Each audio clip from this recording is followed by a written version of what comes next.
एक बार फिर सेना और सरकार आमने सामने है।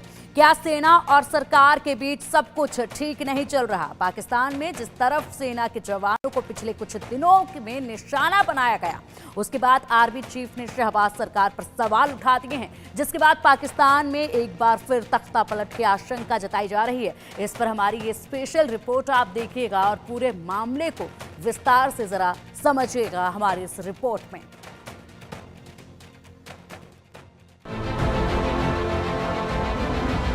पाकिस्तान का बेड़ा गर्क, शहबाज को नहीं पड़ता फर्क। मुनीर ने उठाए सवाल, आर्मी करेगी बवाल।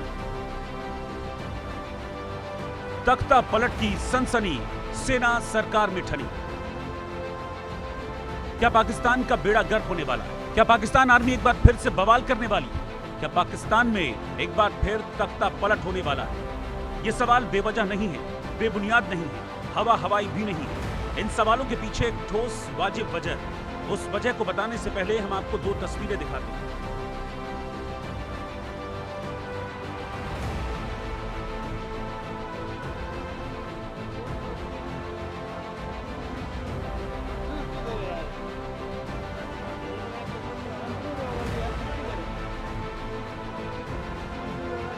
पहली तस्वीर पाकिस्तान में ट्रेन हाईजैक की है। बलूच विद्रोहियों ने क्वेटा से चलकर पेशावर जाने वाली जाफर एक्सप्रेस ट्रेन को हाईजैक कर लिया था। बीएलए ने इस हमले में पाकिस्तान आर्मी के 214 जवानों को ढेर करने का दावा भी किया। दूसरी तस्वीर सेना के काफिले पर हमले की है। यह हमला बलूच लिबरेशन आर्मी के विद्रोहियों ने बलूचिस्तान प्रांत के नौशकी इलाके में किया था। इस हमले में पाकिस्तान आर्मी के 90 जवान मारे गए। पाकिस्तान में बढ़ते चरमपंथी हमलों ने सेना और सरकार की नींद उड़ा दी।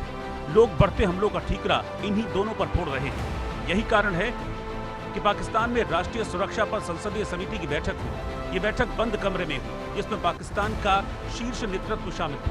बैठक में प्रधानमंत्री शहबाज शरीफ, सेना प्रमुख जनरल असीम मुनीर, इंटर सर्विस इंटेलिजेंस के महानिदेशक लेफ्टिनेंट जनरल असीम मलिक, सभी 4 प्रांतों के मुख्यमंत्री और टॉप अधिकारी शामिल थे। इस बैठक में सेना और सरकार के बीच की तल्खी खुलकर सामने आई।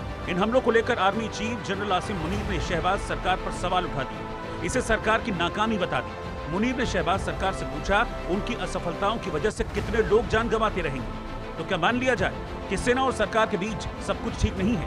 क्या शहबाज और मुनीर में ठन गई? पाकिस्तान में सेना और सरकार के बीच तल्खी कोई नई बात नहीं है। यहाँ हमेशा से वही होता आया है जो सेना चाहती है। सेना के मुताबिक सरकार काम नहीं करती तो तख्ता पलट कर दिया जाता है। पाकिस्तान में इस वक्त जो हालात हैं, उसे देखकर पाकिस्तान में एक बार फिर से तख्ता पलट की शंका जताई जा रही है। तो क्या मान लिया जाए कि सेना अपनी फजीहत छिपाने के लिए, अपनी तरफ उठती आवाम की उंगली झुकाने के लिए एक बार फिर सत्ता की चाबी अपने हाथ में ले सकती है, शहबाज को सत्ता से बेदखल कर सकती है? आर्मी चीफ मुनीर ने धर्म गुरुओं से भी अपील की, वो इस्लाम की चरमपंथी तत्वों के जरिए पेश की गई गलत बयानी और दावों का भंडाफोड़ करें। जनरल मुनीर ने धर्म गुरुओं से इस्लाम की सच्ची शिक्षाओं को सामने लाने और चरमपंथी संगठनों के जरिए फैलाए गए विचारधाराओं का विरोध करने की बात कही गई। ऐसे में सवाल उठ रहा है कि क्या पाकिस्तान में रह रहे कट्टरपंथी अब सेना के निशाने पर आ गए? पाकिस्तानी सेना एक तरफ तालिबान और टीटीपी के हमले झेल रही है, तो दूसरी तरफ बलूचों के। ऐसे में पाकिस्तानी सेना और उसके चीफ मुनीर डरे हुए, घबराए हुए। पाकिस्तानी सेना को अपनी औकात पता है। उसे पता है कि वो टीटीपी, तालिबान और बलूचों से टकराएगी तो नुकसान उसी का होगा। ऐसे में अब मुनीर पूरा ठीकरा सरकार पर फोड़कर अपनी गर्दन बचाने की कोशिश कर रहे हैं। लेकिन लगता है कि अब बहुत देर हो चुकी है। इस वक्त पाकिस्तान के जो हालात हैं, उसे देखकर इस बात का अंदाजा लगाना मुश्किल नहीं, आज नहीं तो कल पाकिस्तान की बर्बादी तय। Bureau report, India news.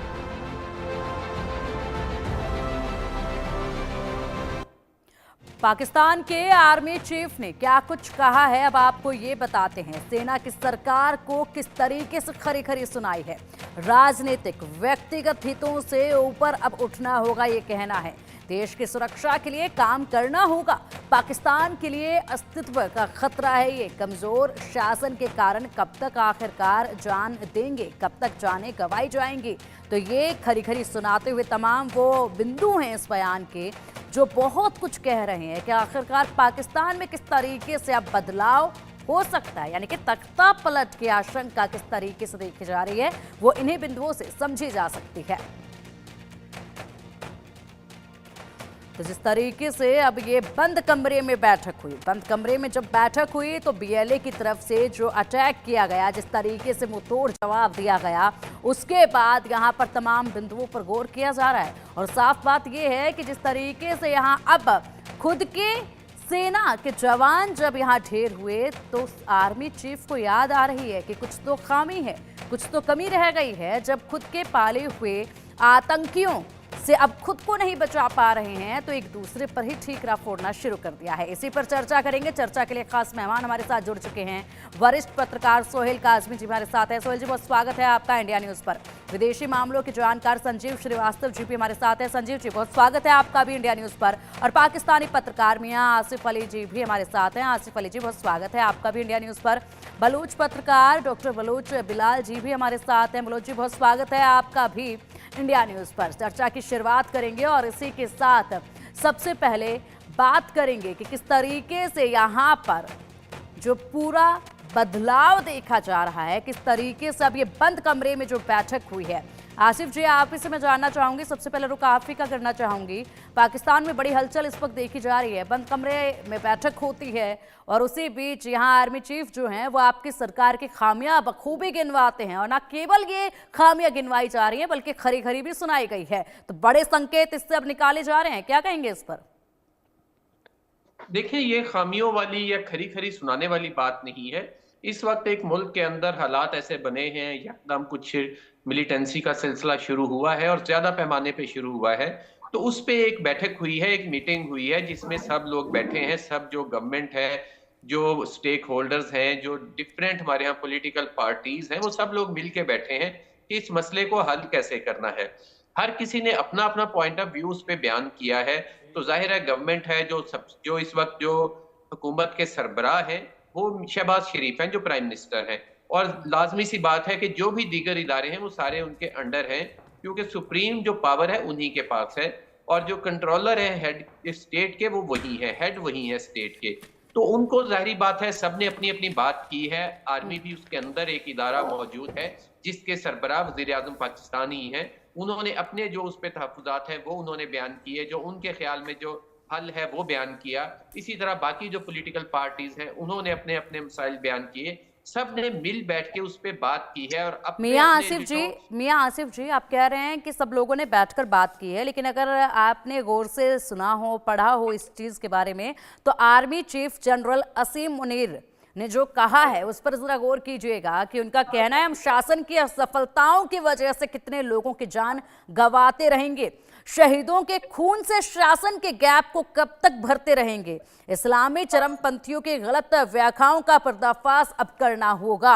यहाँ पर आप ये इस पर जरूर जोर दीजिएगा, हम शासन की असफलताओं की वजह से, शासन की असफलताओं को उन्होंने गिनवाया है। जी बिल्कुल, आपको शायद फिर इस चीज का नॉलेज इतना नहीं है कि जो हमारी साबका गवर्नमेंट थी, इससे पहले जो हमारे प्राइम मिनिस्टर थे इमरान खान, उनके दौर में जो ये टीटीपी के लोग थे जिनको पहले एक ऑपरेशन के नतीजे में यहाँ से बिल्कुल ज़रबे के नतीजे में निकाल दिया गया था और उनको नाकाम कर दिया गया था, वो अफगानिस्तान भाग चुके थे। उनको ला के दोबारा से अमन के नाम पे यहाँ पे बसाया गया, जो हमारा केपी के सूबा है उसमें, और उनको ला के उनसे तवक्को ये रखी गई कि ये लोग ठीक हो जाएंगे। ठीक है आसिफ जी, अभी आपने कहा कि शायद मुझे इतनी नॉलेज नहीं है, लेकिन क्या आपको अपनी हिस्ट्री की नॉलेज है? कितनी बार तख्ता पलट हुआ है, किस किस कदर तख्ता पलट हुआ है, और आपकी जो ये सरकार के तख्त हैं ये कितनी बार खून से रंगे गए हैं? क्या आपको इसके बारे में जानकारी है? अगर आपको इसकी नॉलेज होती तो मुझे नहीं लगता कि आप इस वक्त यहाँ बैठकर ये कहते कि बैठकर बातें की गई हैं कि